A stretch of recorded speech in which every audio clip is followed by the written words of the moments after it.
This is KGW News at Sunrise. It really was a long process of lots of changing and making sure that what we were proposing was responding to what community was asking for. Big proposed changes for Portland city government, and voters get the final say. More on the opposition and support at the latest city council meeting. And summer getaways on a budget. How to beat boredom and inflation, including one trick for cheaper flights and hotels. And we are live this morning out in St. Paul, Oregon, getting ready for the annual St. Paul Rodeo, which begins tonight, as a matter of fact. And we get our preview started this morning with the St. Paul Rodeo Royal Court. Fine mode of transportation this morning, I might add. We have lots to cover this morning, and we'll have a look at what's coming up action-wise in about 10 minutes as we say good morning to St. Paul. Beautiful Thursday morning here on Sunrise. That is a nice way to travel, Drew. Looking forward to your reporting out there. We'll have to call him King Drew if he's on the with back of a horse. Yes. At least he has a reliable driver. There you go. He texted me about 3 o'clock this morning. Rod, you got a cowboy hat I can borrow? That's my hat. Is it really? Yes. Wow. Looks pretty good done. on Who would have TV. thunk? Rob the stylist. Here's a look at a couple of clear sky cameras to start off a beautiful day. That's looking off to the east from one of our Timberline cameras. It's in the mid-40s up there. Mostly clear skies right now over downtown Portland from the Wells Fargo camera. That's Mount St. Helens up in the northern sky. Temperature outside 56 degrees. We could still cloud up somewhat this morning, but generally whatever cloudiness comes in will quickly go back out, and we'll get more sun today earlier in the morning than we have been, and that will get us all the way up to about 81 degrees. Enjoy. That sounds nice. Thank you. Okay, this fall, Portland residents will vote on a plan to overhaul city government. Many people, including the mayor, believe this is desperately needed. Yeah, at a meeting last night, City Council had questions for the group that came up with this redesign plan. Alma McCarty has the update. Portland's Charter Commission, an independent group of 20 people, wrapped up 18 months of work, voting 2 weeks ago to send a proposal to voters that would fundamentally change the city's style of government. Many of Portlanders think the city is on the wrong track and that big changes, including structure of city government, are needed to ensure our government is more accountable, more transparent, and more efficient and effective, more responsive and representative of every area of our city. Under this proposal, there are several changes. Among them, ranked choice voting, an expanded 12-member city council with 4 multi-member districts, and changed roles for both the city council and the mayor. It really was a long process of lots of changing and making sure that what we were proposing was responding to what community was asking for. Members of the public voiced support and some opposition during a city council meeting Wednesday. This proposal works as a whole to create a more responsive, accountable, and representative city government. The Charter Commission is proposing that we go from a government that no one is using to a government that has never been used. There's no reason why voters shouldn't have the option to vote yes on the government reforms and no on an oversized, untested, bad idea multi-member district. This is an important measure because it has all of these working together moving forward.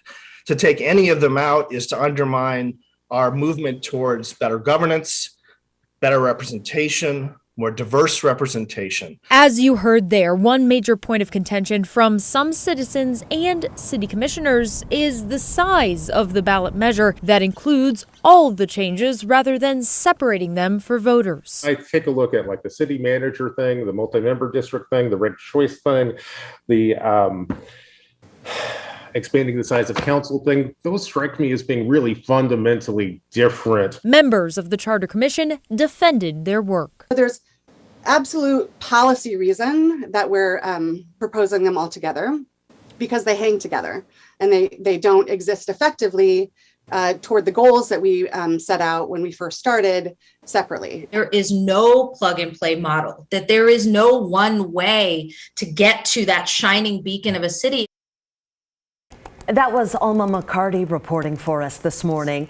Here's the thing to remember. That meeting with the mayor and the city council was just a formality. The measure as it stands will be on the ballot in November. If voters approve, Portland's form of government will change in January of 2025. Well, City Council also passed an emergency ordinance that allows the Portland Police Bureau to use $500,000 on hiring bonuses.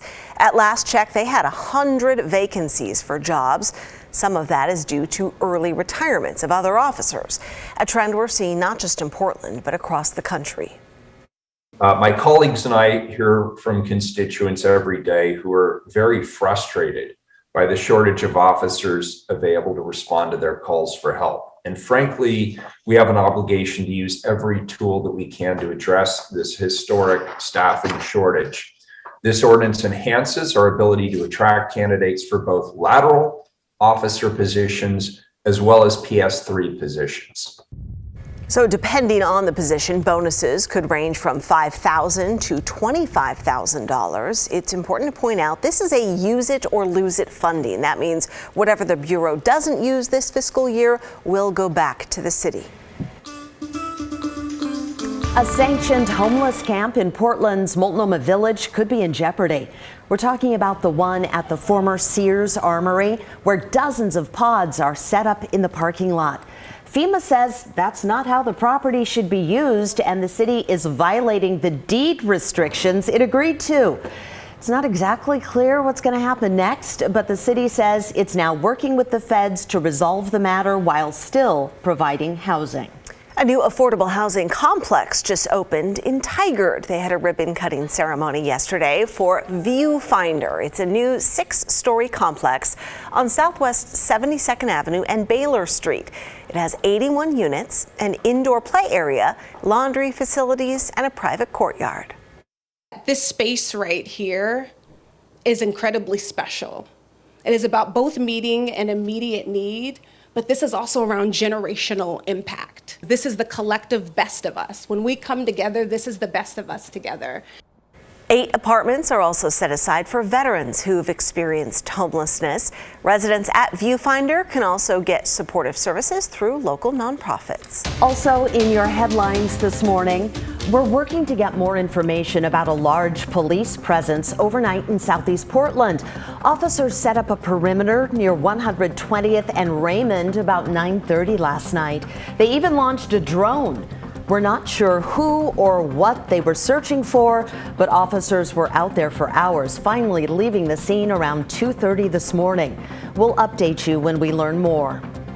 A tentative deal between TriMet and the Transit Workers Union. They propose extending their contract through 2024, but with new pay raises. The current contract expires in November.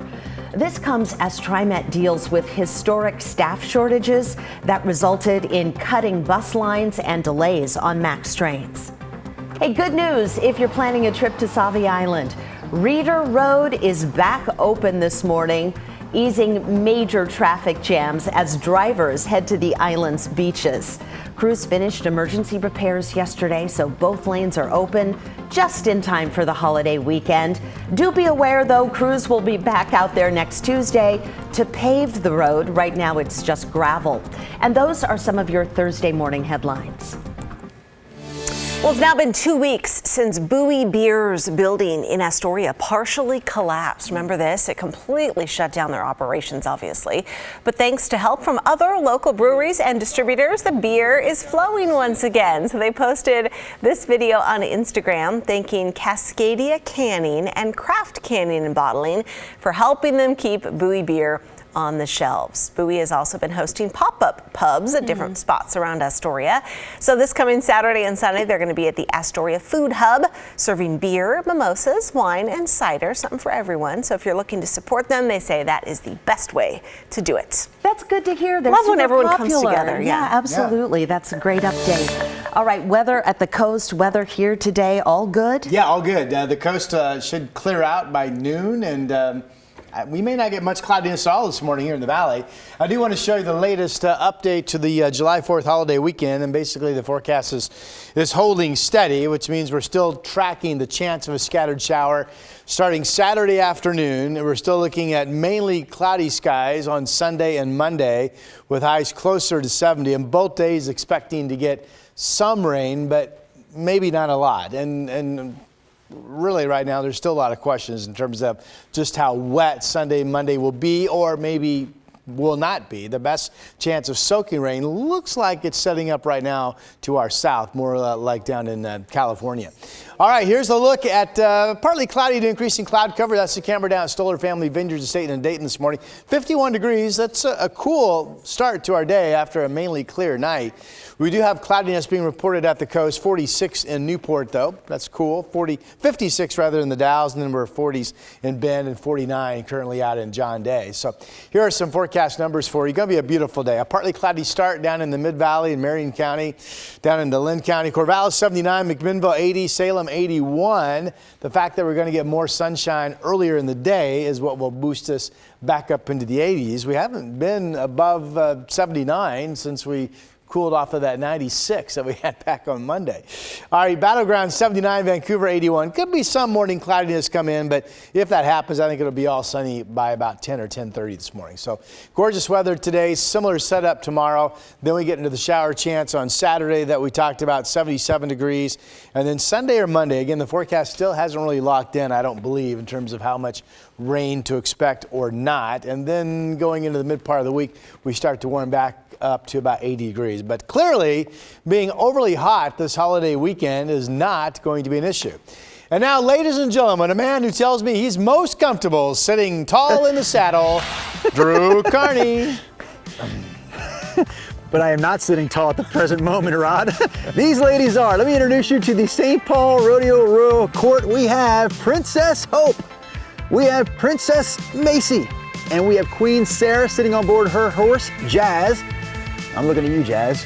Jazz is looking at you as we get ready to kick off the St. Paul Rodeo, which begins tonight. Our live preview is next, right here on Sunrise. Good morning again to the Royal Court.